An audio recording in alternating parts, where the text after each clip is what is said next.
বাংলাদেশের মানুষের আর কিন্তু চিন্তা নাই একেবারে।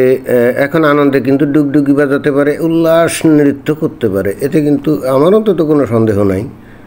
অনেকের অবশ্য নানা রকম সন্দেহ আছে। তো ঘটনাটা কি? ঘটনা হচ্ছে যে আপনারা অলরেডি জেনে গেছেন মিডিয়ার মাধ্যমে যে বাংলাদেশে না, ওই যে ডক্টর মোহাম্মদ ইউনূস বর্তমানে ওই যে জাপানের সফররত আছেন না, তো ওখানে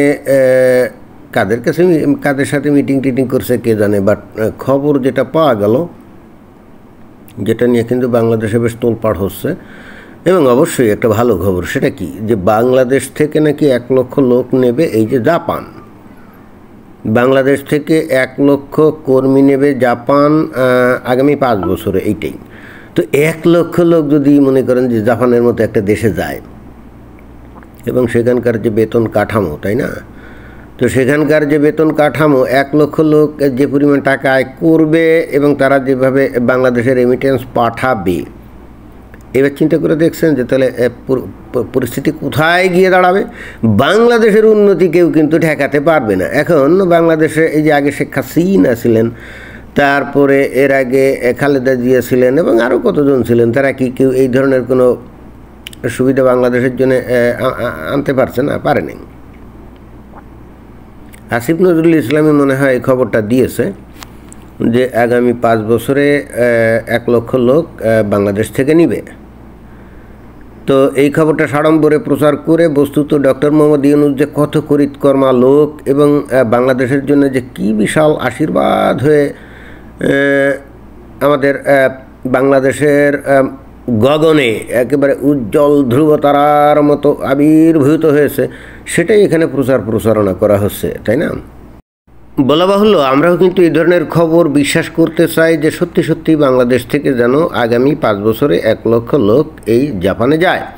চিন্তা করে দেখছেন যে জাপানের যে বেতন কাঠামো, প্রত্যেকটা ব্যক্তি যদি মাসে একেবারে কমসে কম যদি $1,000 করেও যদি মনে করেন যে বাংলাদেশে রেমিটেন্স পাঠায়, তাহলে বাংলাদেশে কি বিপুল পরিমাণ রেমিটেন্স আসবে। আর তখন বাংলাদেশ কি কাউকে পরোয়া করবে? পরোয়া করবে না। খেয়াল করতে হবে যে জাপানে 1 লক্ষ লোক যাওয়া আর সৌদি আরব বা আবুধাবি, দুবাই, ওমান, কুয়েত, কাতার, দুবাই, ওই সমস্ত জায়গায় আপনার 10 লক্ষ লোক যাওয়া কিন্তু একই কথা। কারণ ওই আরব দেশগুলোতে 10 লক্ষ লোক যা আয় করবে, ওই জাপানে 1 লক্ষ লোক কিন্তু সে সমপরিমাণ আয় করবে, তাই না? তো তাহলে এবার চিন্তা করে দেখেন যে দুবাইতে গেলে একজন লোক হার্ডলি মনে করেন যে নতুন যে আসে হয়তো কত 40, 45, 50 হাজার টাকা হয়তো বেতন পায়, আমি জানি না হলে কত পায়। কিন্তু জাপান যদি যায় তাহলে একজন লোক অন্তত এর থেকে মিনিমাম 10 গুণ বেশি টাকা আয় করবে। অর্থাৎ দুবাই গেলে যদি 40,000 টাকা আয় করে, জাপান গেলে করবে 4 লক্ষ টাকা। হ্যাঁ, তো এখানে 1 লক্ষ বা 1.5 লক্ষ বা 2 লক্ষ টাকাও যদি সে খরচ করে ওইখানে থাকা খাওয়ার জন্যে, তো বাকি 2 লক্ষ টাকা সে কি বাংলাদেশে বাড়াবে না? চিন্তা করে দেখছেন? ঘটনাটা যেন সত্য হয়, তাই না? সবাই কিন্তু কায়মনোবাক্যে এটাই আশা করে। বাট দেখলাম যে এই খবর শোনার সাথে সাথে বাংলাদেশের কিছু কথিত বুদ্ধিজীবী এইটা নিয়ে নানা রকম সমালোচনা করছে এবং বলছে এইটা হলো এক ধরনের এক্সাজারেশন। এইগুলা হলো আসলে কি বলছে যে MOU স্বাক্ষরিত হয়েছে। তো MOU হলো কি? মেমোরেন্ডাম অব আন্ডারস্ট্যান্ডিং, অর্থাৎ এক ধরনের সমঝোতা। এটা কিন্তু চুক্তি না, খেয়াল করতে হবে। মেমোরেন্ডাম অব আন্ডারস্ট্যান্ডিং এবং কন্ট্রাক্ট দুইটা কিন্তু এক জিনিস না। কন্ট্রাক্ট হলে ওইটা কিন্তু অবশ্যই পালন করতে হবে।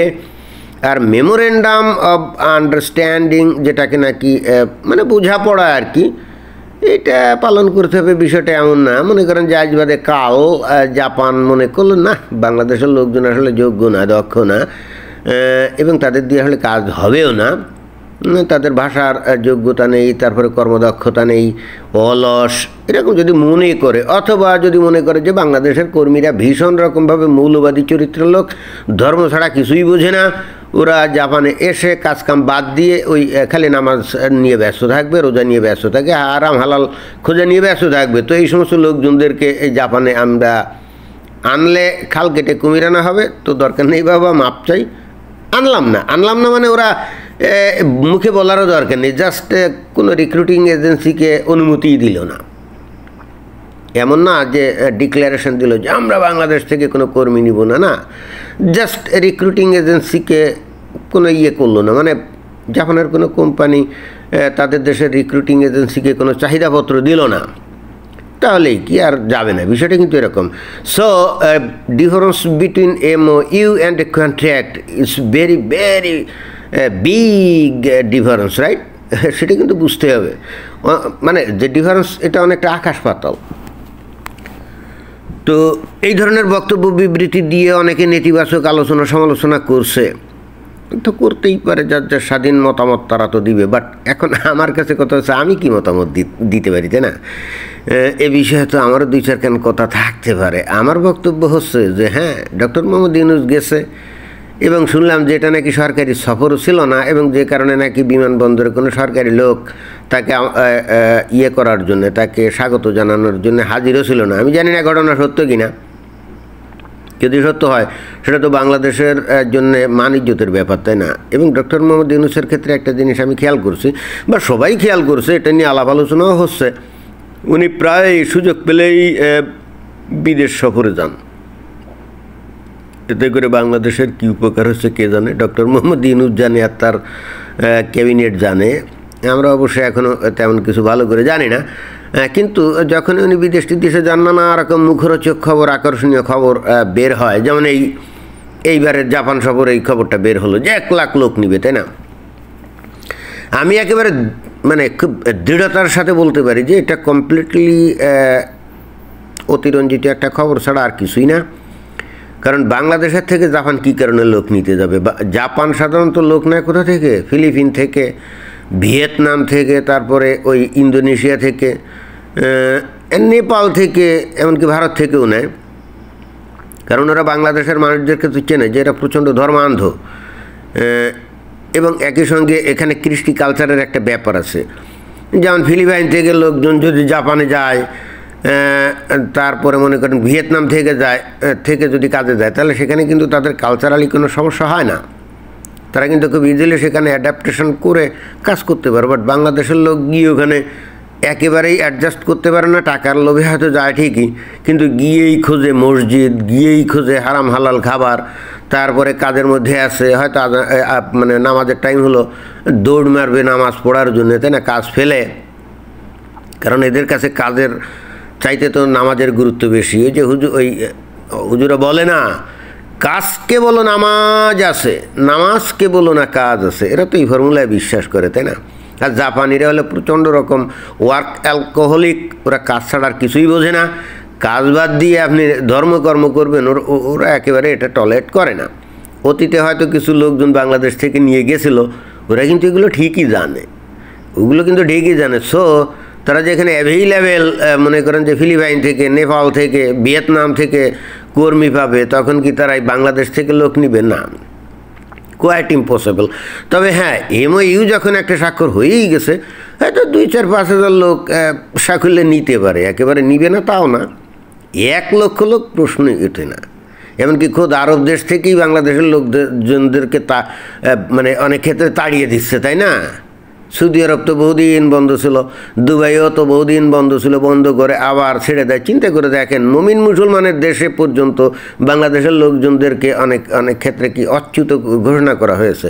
কারণ এই বাংলাদেশের মানুষের খাসলত তোরা জানে, এরা খালি যে ধর্মকর্ম নিয়ে পড়ে থাকে এবং বাড়াবাড়ি করে তাই না, একই সঙ্গে সেখানে যে নানা রকম দল পাকানো, ঘোট পাকানো, ঝামেলা ইত্যাদি কিন্তু করে, নিজেরা সেখানে নানা রকম মারামারি টারি এগুলো কিন্তু করে, এগুলো আমরা জানি।